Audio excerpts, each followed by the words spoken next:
আসসালামু আলাইকুম রহমতুল্লাহি আবরকাত। আসুন আজকে একটা খুব সুন্দর আমল শিখি।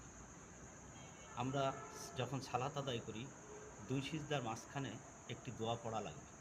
সেই দোয়াটা আমরা অনেকেই জানি না। আসুন আজকে সেই দোয়াটা শিখে নিই।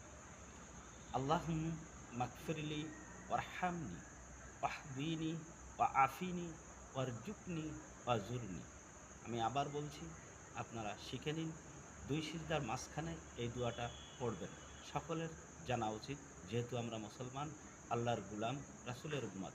অবশ্যই এই দোয়াটা সবাই পড়বেন এবং আমল করবেন। আল্লাহুম্মা গফিরলি ওয়ারহামনি ওয়াহদিনি ওয়াআফিনি ওয়ারজুকনি ওয়াজুরনি। আল্লাহুম্মা গফিরলি ওয়ারহামনি ওয়াহদিনি ওয়াআফিনি ওয়ারজিকনি ওয়াজুরনি।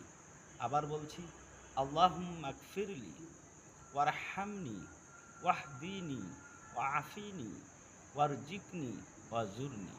ইনশাল্লাহ এই আমলটা সবাই দুই সিজদার মাঝখানে একবার করে পড়বেন।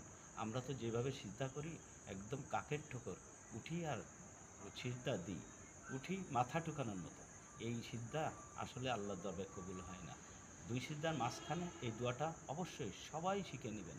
সবাই ভালো থাকবেন। আসসালামু আলাইকুম আ রহমতুল্লাহ।